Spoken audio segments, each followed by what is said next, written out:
Merci beaucoup, Président Hassan Ba. Je voudrais tout d'abord remercier toute la presse nationale et internationale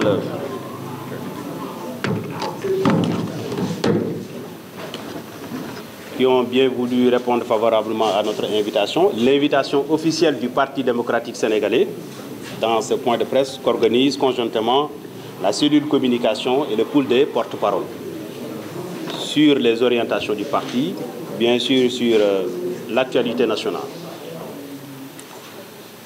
Sans plus tarder, je vais vous lire très rapidement la déclaration et vous aurez droit à quelques questions qui seront organisées par Dafi. Salam alaikum. Le Parti démocratique sénégalais tient d'abord à célébrer avec fierté l'élection au premier tour de Bassirou Diomaye Faye à la présidence de la République. Un tournant majeur qui témoigne de la continuité d'un engagement démocratique auquel le PDS s'est profondément attaché. Cette victoire est aussi l'occasion de saluer la perspicacité du président Abdoulaye Wade, le fondateur de notre mouvement, dont la vision et les décisions stratégiques ont été cruciales dans le contexte actuel et en parfaite harmonie avec les désirs de notre base et les préoccupations fondamentales des populations. L'engagement du président Abdoulaye Wade envers la jeunesse et les femmes se traduit à nouveau et concrètement par le renouvellement de notre pool de porte-parole, désormais constitué de jeunes talents représentant de l'éthique, de la loyauté, valeurs chères à notre parti. Ce nouveau groupe dirigé par Bachir Diawara, par moi-même j'allais dire, et Galotal, inclut les figures émergentes de notre Assemblée nationale, telles que le plus jeune député de l'Assemblée nationale, Abou Mbacké Thiam, qui montre quelque part l'attachement de notre parti à la promotion de la jeunesse.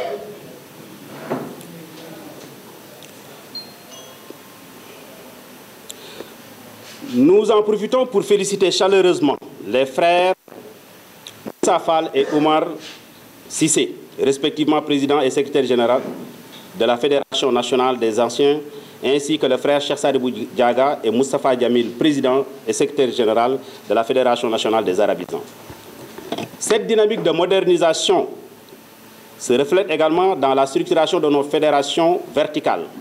La mise en place des fédérations des anciens et des arabisans, précédée par celle des jeunes, sous la houlette de Franck Dadi-Diatta,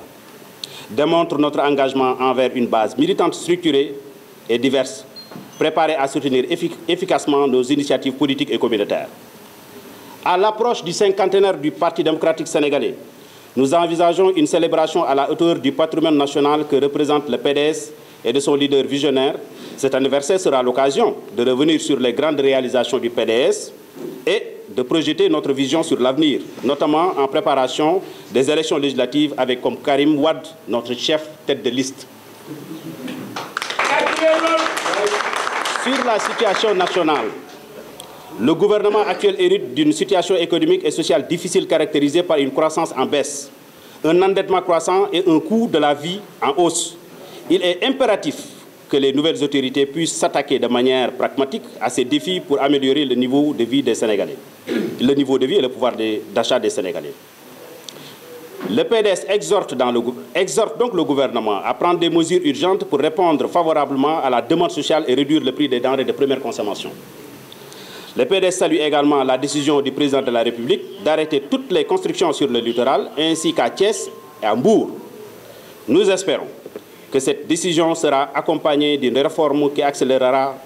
le programme Une famille, un toit et abordera pour y remédier de façon structurelle la question d'assainissement et des inondations récurrentes qui plongent régulièrement des millions de Sénégalais dans le désarroi. Il est fondamental de mettre fin à la gabegie et au bradage foncier qui sont en partie à l'origine de ces problèmes. Pour ce faire, le PDS propose l'instauration immédiate d'une taxe foncière spéciale rétroactive sur le patrimoine foncier bradé et cédé par l'État au cours de ces 10 dernières années. Cette taxe fixée pourrait être tournée autour de 25% du prix de cession par mètre carré réévalué à la valeur de marché actuelle devrait permettre à l'État de générer des revenus exceptionnels importants pour financer notamment la lutte contre les inondations et la construction des logements sociaux. Sur un autre registre, le PDS se félicite de la publication des rapports de corps de contrôle et de la volonté affichée de transparence du régime actuel. Le PDS, en restant fidèle à ses principes démocratiques, d'équité et de progrès social, continue de se mettre exclusivement à la disposition du Sénégal avec une attention particulière portée aux besoins et aux aspirations exprimées par les populations. Enfin, et en anticipation des échéances futures, nous renforçons notre communication avec le public et les médias. Notre pool de porte-parole s'engagera à tenir des conférences de presse au moins une fois par mois, afin de maintenir une transparence totale sur nos actions et renforcer le dialogue avec les citoyens et les acteurs de la presse. Donc, voici en filigrane le texte, la déclaration officielle du Parti démocratique sénégalais. Et je voudrais féliciter l'implication active de Nafi Diallo, qui a été véritablement d'une production intellectuelle assez remarquable, et l'ensemble, n'est-ce pas, des membres de la cellule communication et le pool communication. Je pense. Oui, on va faire ça en wolof, si vous permettez. Comme ça, vous... Comment? Bachir Diawara, porte-parole du Parti démocratique sénégalais.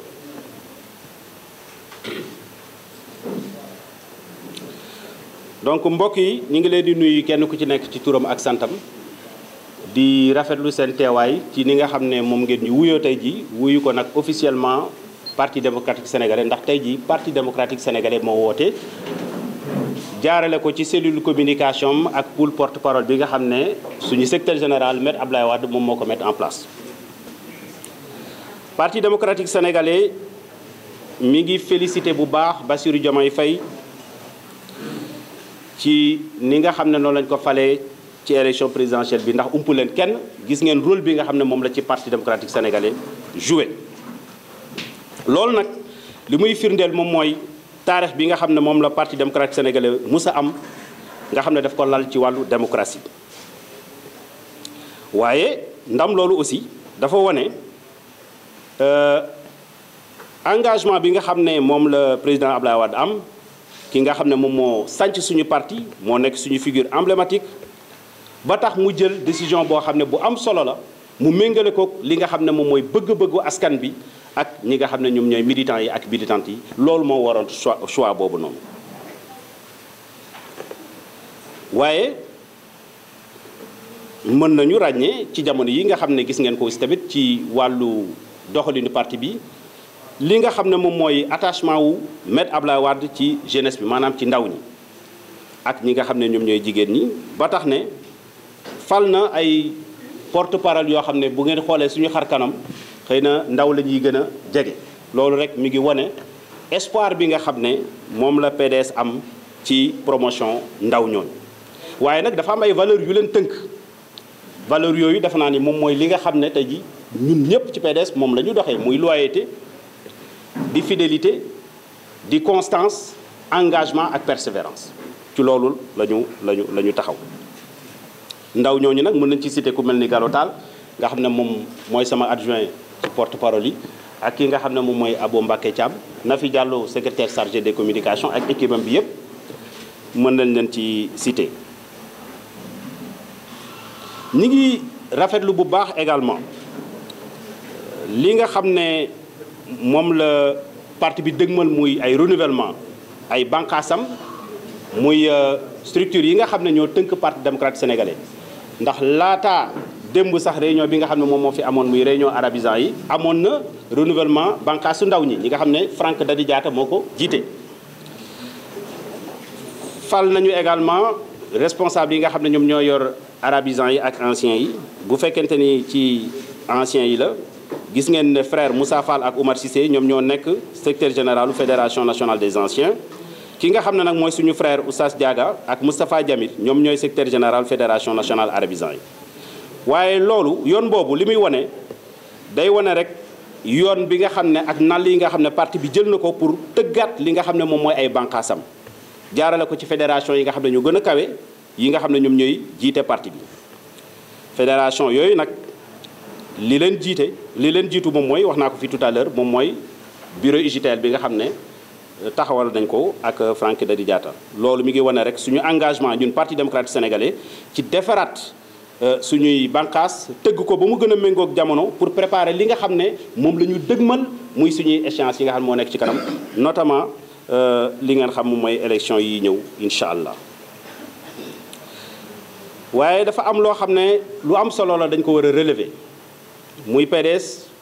fii ak ñaari weer dana feete li nga xam ne moom mooy juróom fukki atam ñu tuddee ko cinquantenaire u PDS. loolu nag dañ ci dëgmal ay initiative yu mag maanaam ay bëgg-bëgg yu mag pour màggal bis boobu ndax parti démocratique sénégalais tey jii moom ak ki nga xam ne moom mooy njiitam mu nekk le visionnaire maître Abdoulaye Wade ñoom dañu am lu bari lu ñuy représenté ci Sénégal. anniversaire boobu nag dana nekk occasion pour que ñu tënkal Sénégalais yi li nga xam ne moom la fi PDS def ci ay réalisations c'est important parce que tamit fàtte dafa gaaw. waaye ñi ngi leeralaat ci kanamu askan bi ci militants yi ak classe politique bi yépp ne élection législative yi ñuy jëm dinañ ci ànd ak suñu frère Karim Wade en tant que chef de file.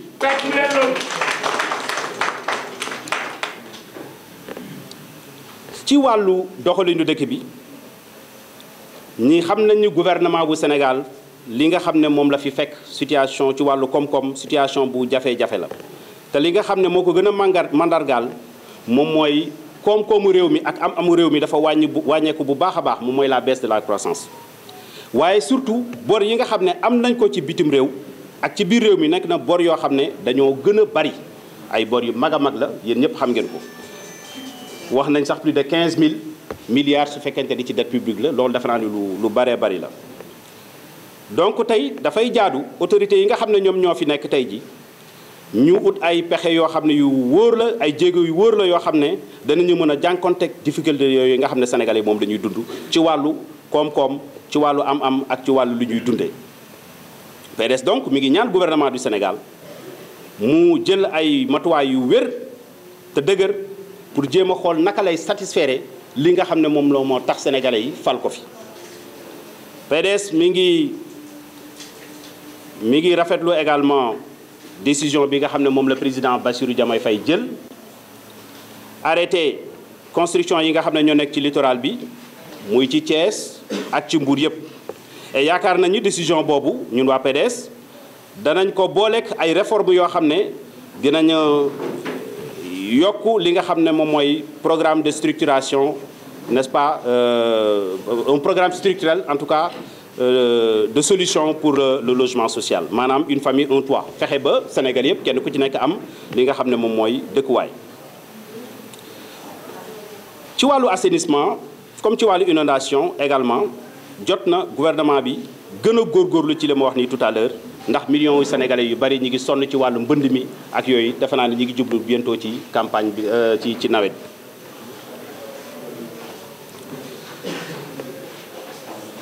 waaye li ëpp solo pour parti démocratique sénégalais moom moo tax ñu rafetlu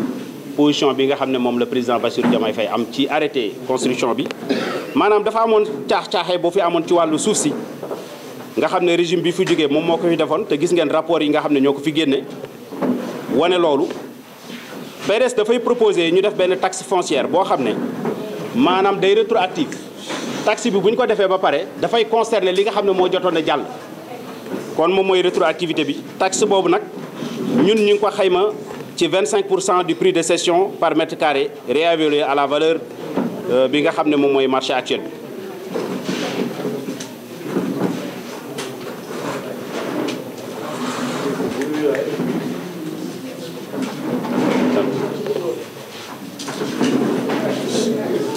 nank rek ñu non y a pas de problème waaw loolu lu ñu war a taxaw la def taxe boo nga xam ne taxe foncière lay doon buy tourner autour de 25% mu nekk une taxe rétroactive loolu PDS proposé na ko te loolu dafay concerner li nga xam ne moom moo fi jotoon jiitu. loolu dana permettre gouvernement bi def ay investissement ci wàllu